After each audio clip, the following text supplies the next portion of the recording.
성화는 칭의 다음에 일어나는 교리적인 표현이라고 할 수 있습니다. 칭의는 하나님께서 예수 그리스도의 의를 죄인에게 전가하시고 또 그 죄인의 죄를 그리스도에게 전가시키는 이 의의 교환을 통해서 의롭다고 선언하시는 하나님의 구원 사건이라고 할 수 있습니다. 그리고 성화는 칭의 이후 구원받은 자가 하나님의 형상을 회복하며 거룩하게 살아가는 삶의 여정이라고 할 수 있습니다. 그렇다면 구원받은 성도는 어떻게 살아가야 하겠습니까?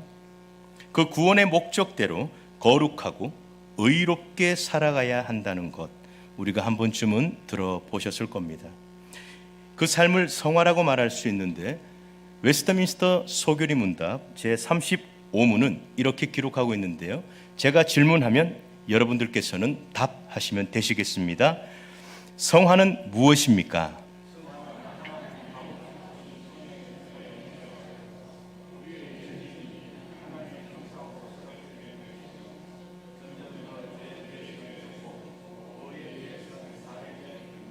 이 성화의 목적은 이처럼 성도가 하나님의 형상으로 온전히 회복되어 가는 과정인데, 그 속에서 점점 죄에 대해서는 죽고 의에 대해서는 살아가야 하는 삶, 이것이 성화라고 웨스트민스터에서는 지금 알려주고 있습니다. 그러니까 구원받은 성도는 은혜를 입었고 구원을 얻었다가 끝이 아니라 이제부터 새로운 삶이 시작되었다는 뜻입니다. 그러므로 하나님의 은혜는 우리를 죄 없다고 선언하시고 의로움을 주시고 죄와 사망에서 건져주신 것으로 끝나지 않는다는 것입니다. 우리를 이 땅에서 거룩한 삶을 살아내도록 하여서 하나님의 형상대로 회복하게 하시는 것, 이렇게 성화는 칭의된 성도가 구원이 완성되는 그날까지 이 세상에서 거룩을 위해 죄와 싸우며 살아가는 삶이라고 할 수 있습니다. 그런데 여기에서 우리는 이 거룩한 삶의 요구 앞에 꼭 기억해야 될 것이 있습니다. 성화를 이루어가는 주체가 누구인가 하는 것입니다. 칭의와 마찬가지로 이 성화에서도 바로 하나님께서 값없이 주어지는 그 은혜의 사역이라고 할 수 있습니다. 그래서 하나님은 구원받은 성도를 이 세상에서 그대로 내버려 두지 않으시고 최종 목적지인 하나님 나라에 들어가기까지 성도를 성령 안에서 거룩한 그 삶으로 이끄시고 끝까지 책임지신다는 것입니다. 그래서 성화는 하나님이 주도하시는 은혜의 사역임과 동시에 또 인간과 그 성령 안에서 함께 협력하는 사역이라고 할 수 있습니다. 그래서 성화는 하나님이 주도하시는 은혜의 사역, 또 인간과 함께 협력하는 사역을 염두에 두셔야 합니다. 이제 구원받은 성도는 하나님이 구원하시는 이 은혜를 의지해서 자기 안의 죄를 죽이고 은혜로 얻은 의에 대해서는 계속 살리는 삶을 살아내야 한다는 겁니다. 이것이 성화의 삶인 것입니다. 오늘 본문의 시작도 하나님께서 모든 사람에게 구원을 주시는 하나님의 은혜가 나타나 양육하신다고 기록하고 있습니다. 하나님의 구원의 은혜를 주셨는데 거기에서 멈추지 않고 자신이 택한 그 한 사람 한 사람들을 양육하신다고 말씀하고 있습니다. 여기 양육은 어린아이를 훈련시킨다는 뜻입니다. 구원 이후에도 하나님이 택한 그 한 사람 한 사람들을 돌보고 성숙하게 하시는 하나님의 그 인도하심의 은혜를 지금 강조하고 있다는 겁니다. 그렇다면 하나님의 은혜를 힘입어 구원받은 우리가 이제 주의 은혜 안에서 어떤 삶을 살아가야 하는지 오늘 본문에서 세 가지 성화의 삶을 함께 나누려고 합니다. 그 첫 번째는 죄를 죽이는 삶입니다. 12절입니다. 우리를 양육하시되 경건하지 않은 것과 이 세상 정욕을 다 버리고.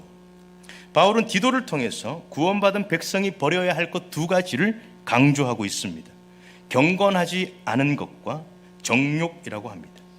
경건하지 않다고 하는 것은 하나님을 경외하지 않는 모습입니다. 하나님을 믿는다고 말하지만 하나님의 말씀대로 살지 않는 불신하는 태도라고 할 수 있습니다. 디모데후서 3장 5절에 이런 모습을 잘 설명하는데, 경건의 모양은 있으나 경건의 능력은 부인하니. 경건의 모양만 있고 능력이 없다는 것은 경건한 그 삶에 대한 진심이 없다는 것이고, 그 일상에서 신앙의 열매가 없어서 결국 껍데기만 남아있는 상태를 말하고 있는 것입니다. 그리고 이런 삶이 지속되면 성도의 삶이, 그 마음이 강팍해지는 것이죠.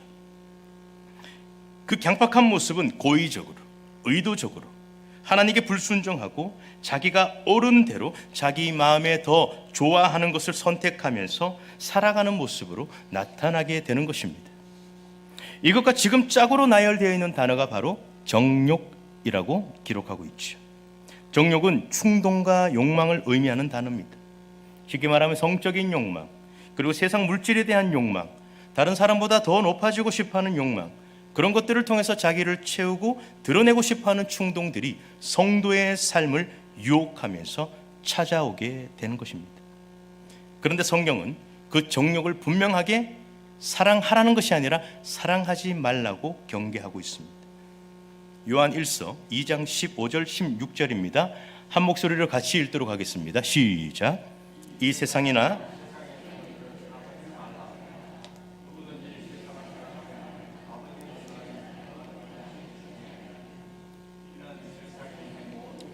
육신의 정욕과 안목의 정욕과 이생의 자랑이니 다 아버지께로부터 온 것이 아니요 세상으로부터 온 것이라.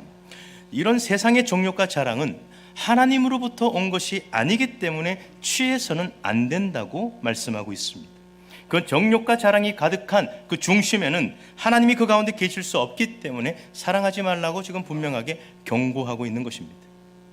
오늘 말씀은 경건하지 못한 것과 이런 정욕들을 분명하게 버리라고 말씀하고 있습니다. 성도가 성숙하고 더 거룩으로 나아가는 이 성화의 삶을 살기 위해서 이 두 가지를 경계하고 버리는 삶이어야 된다는 것을 우리가 반드시 기억해야 됩니다. 버린다는 것은 부인하고 거절한다는 뜻입니다. 세상으로부터 온 정욕의 이 충동이 하나님을 이기려고 할 때 우리는 과감하게 그 유혹들을 부인하는 것입니다. 그것이 복음을 받아들이고 성화의 삶을 살아가는 성도들의 당연한 삶인 것입니다. 그런데 이 죄를 부인하고 거절해야 된다는 것은 여기 계신 분들 중에 모르는 분은 없을 줄 압니다. 그런데 그게 참 어렵습니다. 왜 어렵습니까? 그게 죄가 가진 힘 때문에 우린 죄를 밀어내고 죄와 싸우고 죄를 이기려는 것이 무척이나 힘들다는 것입니다. 죄와 은혜의 지배라는 책을 좀 인용하려고 합니다. 거기에 죄가 가진 힘 두 가지를 묘사하고 있는데 첫 번째는 속임과 강압입니다. 이 두 가지로 성도들이 죄에서 쉽게 벗어나지 못한다고 기록하고 있는데요. 속임 안에도 두 가지 특징이 있습니다. 하나는 용서하시는 하나님의 은혜를 자의적으로 악용한다는 것입니다. 죄를 죄로 인식한다 할지라도 범죄한 후에 하나님께서 쉽게 용서해 주실 것이라는 은혜에 대한 기대가 그들로 하여금 죄를 짓게 하고 범죄하게 한다는 것입니다. 쉽게 말하면 사단이 성도를 유혹하여서 죄를 짓게 할 때 짓기 전에 이런 속삭임을 한다는 것이죠. 하나님이 용서하시는 분이니 죄를 저질러도 또 용서해 주실 거야. 그렇게 유혹한다는 겁니다. 하나님의 은혜를 자기 마음대로 적용하고 죄를 저지르는 것입니다. 그리고 속임의 또 다른 모습은 범죄함으로 얻는 즐거움에 대해서 과다한 기대를 갖게 한다는 겁니다. 이런 말입니다. 분명 신자는 범죄하게 될 때 죄책감이나 수치심이 찾아올 것을 압니다. 그런데 범죄함으로써 찾아오게 될 그 고통보다 지금 당장의 죄를 짓게 되더라도 그 순간 맛보게 될 즐거움이 훨씬 더 클 것이기 때문에 죄를 짓게 된다는 것입니다.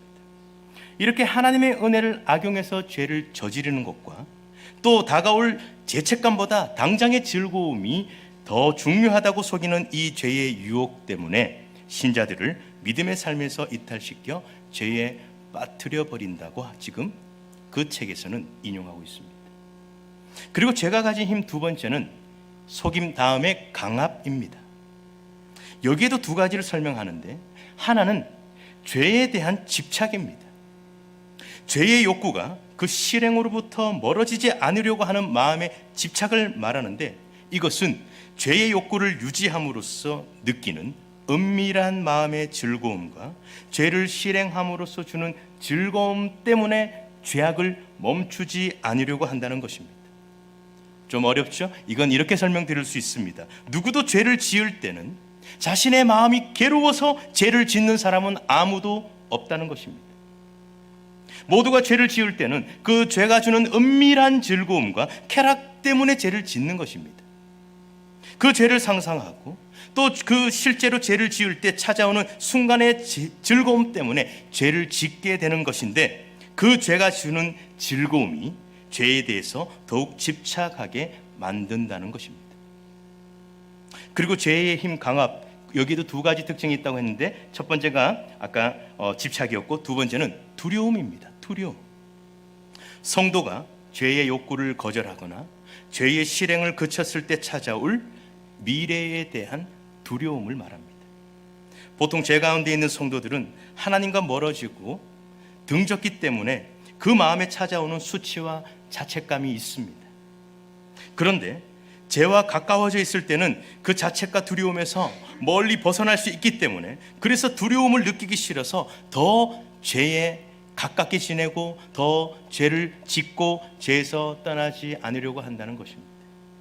그러니까 죄책감이 따르는 고통이 싫어서 잘못된 것을 알아도 쉽게 그 죄에서 떠나지 못하는 것입니다. 일종의 마약의 어떤 금단 현상 같은 것이겠죠. 떠나야지 내가 사는데, 그걸 알지만 떠나게 될 때 찾아올 그 고통을 이길 힘이 없기 때문에 계속해서 그 죄에 머물고 그 죄가 주는 즐거움에 집착하게 된다는 것입니다. 죄가 가진 힘, 이 속임과 강압을 한번 보십시오.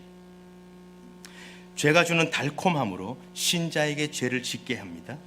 그리고 하나님께 회개하면 다시 용서해 주실 것이라는 자의적인 그 믿음을 갖게 하면서 오히려 담대하게 죄를 짓게 합니다. 그리고 이제 그 죄를 떠나려고 하면 수치와 자책이라는 두려움을 주고, 또 그것을 잊도록 하기 위해서 다시 죄를 저지르게 해서 죄의 자리에 집착하게 만들어버립니다. 이렇게 죄의 지배를 받게 함으로써 신자들의 그 삶을 완전히 무너뜨리는 것이 죄가 가진 힘이라는 겁니다. 따라서 신자는 죄를 발견할 때마다 죄를 죽여야 하는 이유가 바로 여기에 있습니다. 죄는 신자 안에 여전히 남아있기 때문에 지속적으로 죄와 싸우지 않으면 그 죄가 지금 신자의 삶을 다시 지배하게 될 수 있기 때문에 그렇습니다. 구원을 빼앗는다는 얘기가 아닙니다.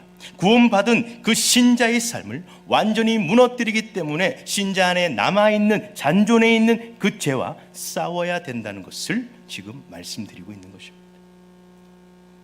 만약에 성도가 죄 죽이는 일에 소홀하면 영적 성장이 멈추고 결국 신앙생활의 전체가 위험에 처할 수 있기 때문에 성도는 반드시 죄를 부인하고 한 걸음 더 나아가서 죄와 싸워야 한다는 겁니다.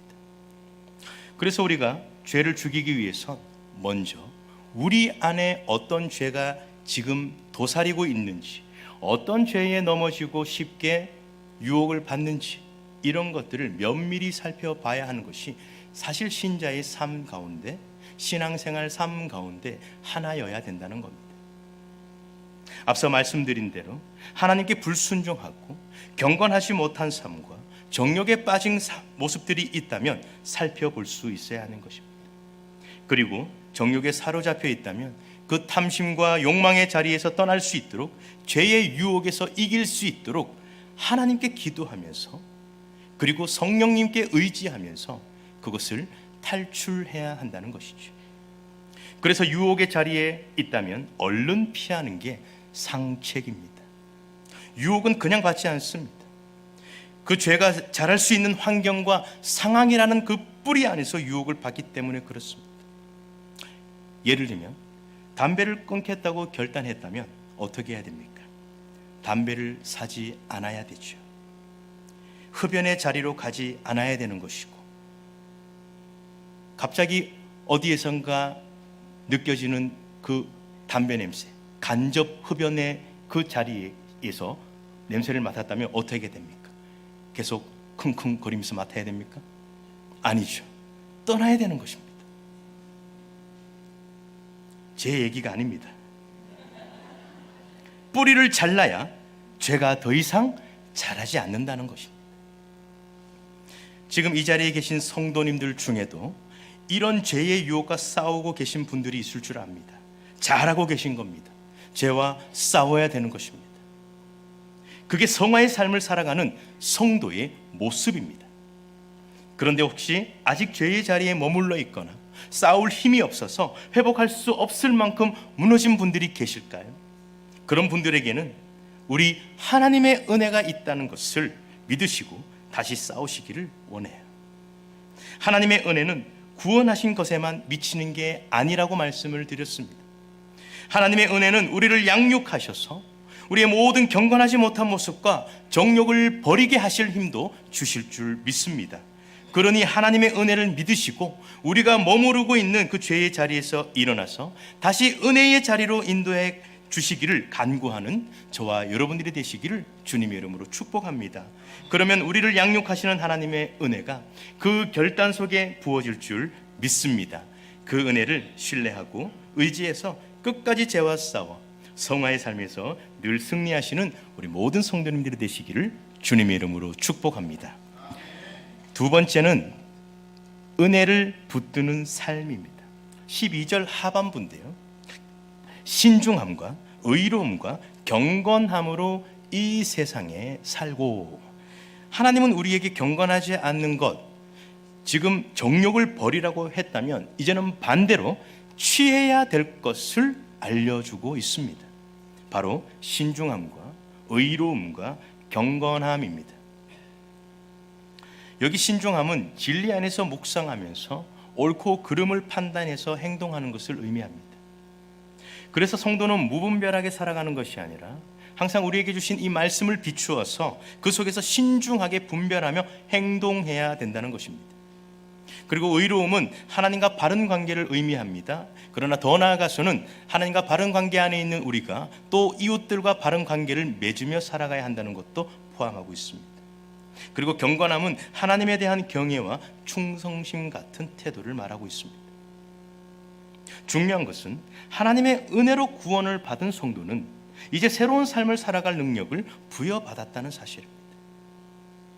그 능력은 단지 외적인 변화가 아니라 죄와 은혜를 분별할 수 있는 눈을 주시고 하나님을 어떻게 경외하며 살아가야 하는지, 하나님의 사랑을 어떻게 이웃에게 실천해야 하는지 그것을 깨닫게 하시는 은혜라고 할 수 있습니다. 이처럼 성도는 하나님의 은혜 안에서 지식과 분별력 그리고 순종할 수 있는 마음들을 얻게 되었습니다. 성경은 이 거룩한 삶을 향해서 지금 우리가 딛고선 이 세상에서 살라고 명령하고 있습니다. 12절 앞부분에서 이 세상의 정욕을 버리라고 할 때 그 세상은 지금 이 세상과 다른 세상입니다. 앞선 세상은 타락한 세상이고 지금 이 세상은 세상의 시간을 말하고 있습니다.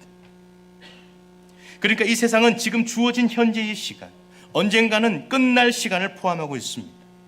이렇게 세상 속에 살아가는 우리는 우리에게 주어진 지금이라는 이 시간 속에 살아가고 또 언젠가는 끝날 시간을 마주하며 살고 있습니다. 그래서 성도는 하나님이 구원하신 시점부터 주님 다시 오실 마지막 때까지 지금 이 세상에서 하나님의 은혜를 힘입어 신중하게 의롭게 거룩을 지키며 성화를 위한 삶을 살아가야 하는 것입니다. 지금 우리가 마주하는 이 세상을 한번 보십시오. 어떻습니까? 이단은 교회를 집어삼키기 위해서 계속해서 성도들을 미혹하고 있습니다. 지금 제가 학교별 신방을 다니고 있는데 2명씩 3명씩 짝을 지어서 한 사람을 얻기 위하여 다니는 선교 단체인 듯 하지만 아닌 이단들을 많이 보게 됩니다. 거기서 느끼는 저의 절망감은 한마디로 표현하자면 속수무책입니다.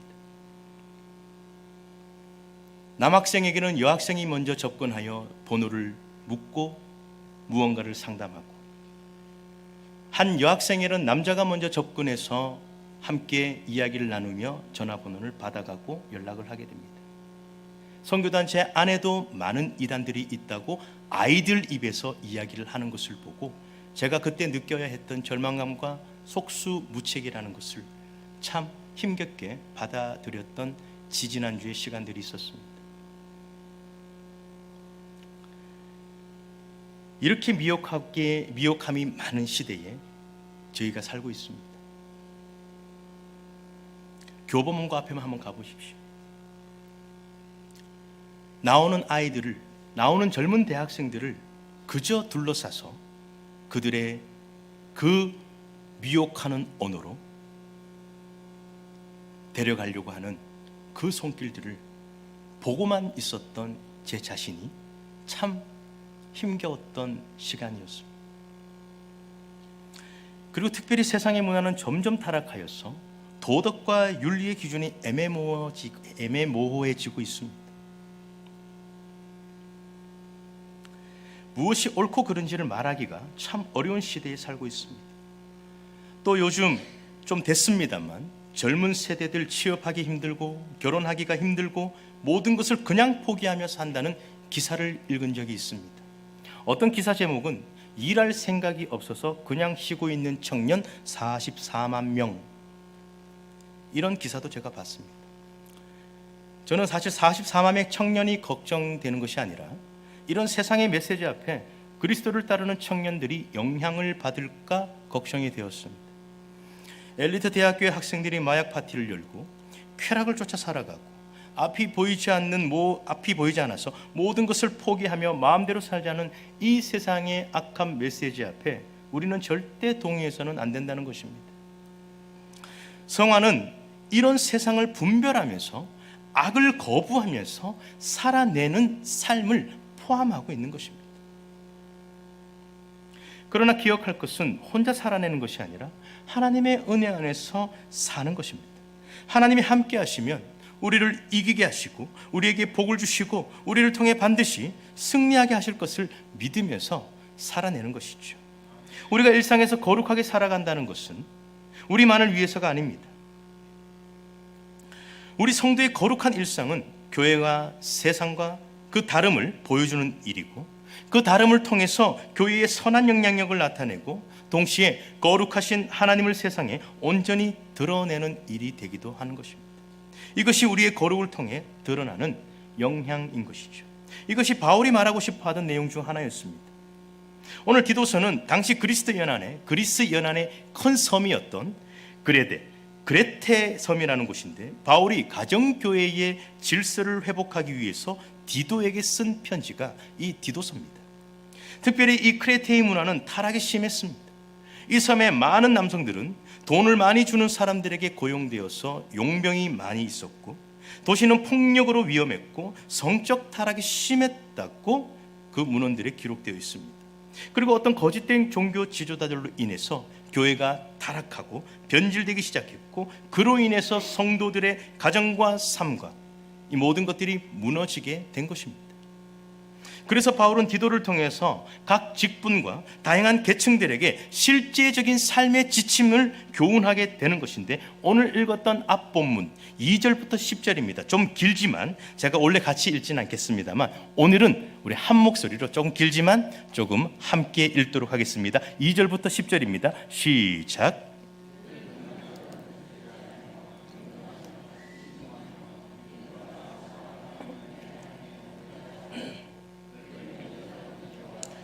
행실이 거룩하여 모함하지 말며 많은 술의 종이 되지 아니하며 선한 것을 가르치는 자들이 되고 그들로 젊은 여자들을 교훈하되 그 남편과 자녀를 사랑하며 신중하며 순전하며 집안일을 하며 선하며 자기 남편에게 복종하게 하라.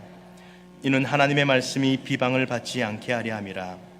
너는 이와 같이 젊은 남자들을 신중하도록 권면하되 범사에 내 자신이 선한 일의 본을 보이며 교훈에 부패하지 아니함과 단정함과 책망할 것이 없는 바른 말을 하게 하라. 이는 대적하는 자로 하여금 부끄러워 우리를 악하다 할 것이 없게 하려 함이라. 종들은 자기 상전들에게 범사에 순종하여 기쁘게 하고 거슬러 말하지 말며 훔치지 말고 오히려 참된 신실성을 나타내게 하라.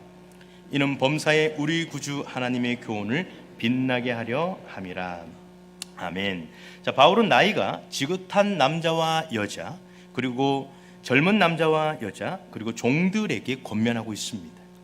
각 가정과 또 서로의 관계 안에서 경건하고 거룩하고 신중하고 선하고 신실하게 행동하라고 반복하면서 계속해서 말씀하고 있죠.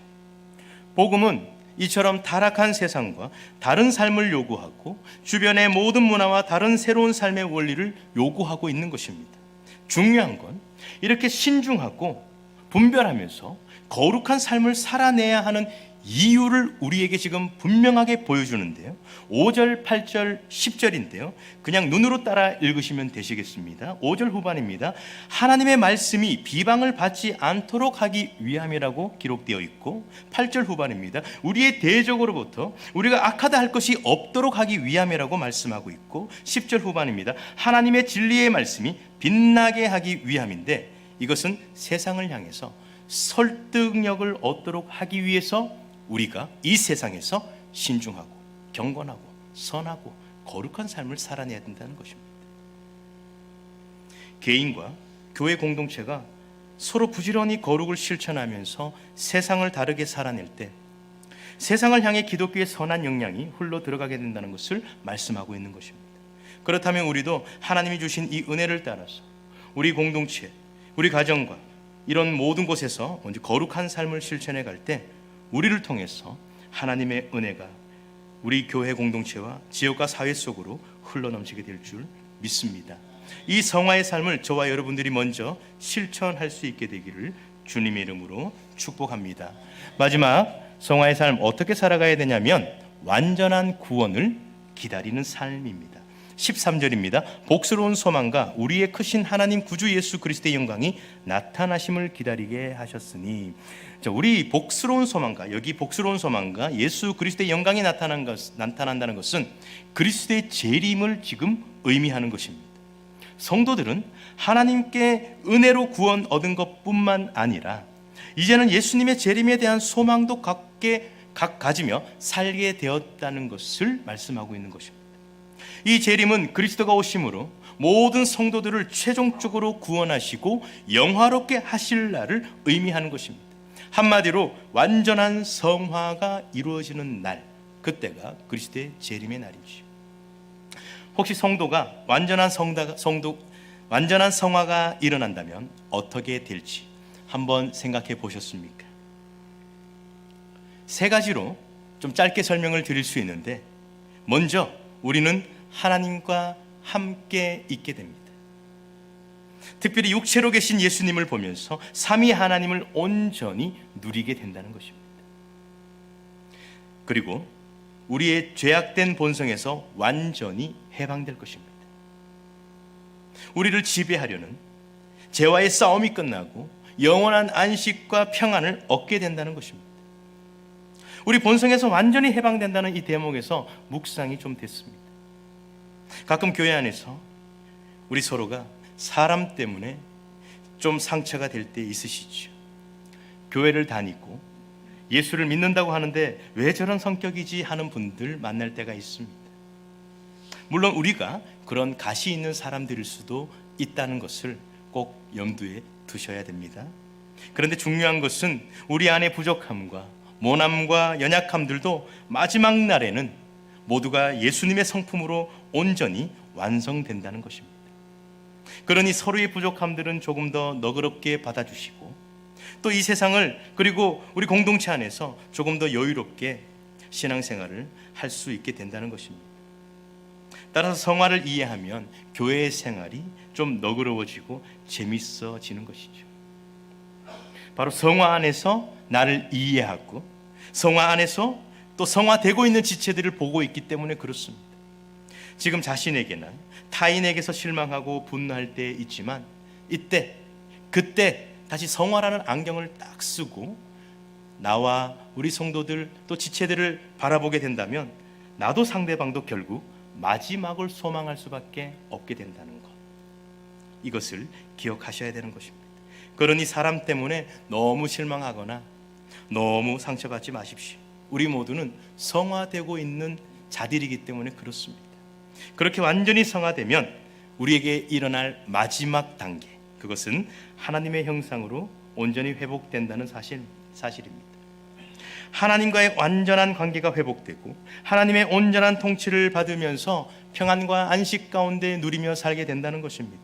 이렇게 완전한 성화의 날에 우리 모두는 하나님과 함께 연합하고 우리 안에 있는 모든 죄악된 본성에서 해방되고 하나님의 형상으로 온전히 회복될 것을 약속하고 있는 것입니다.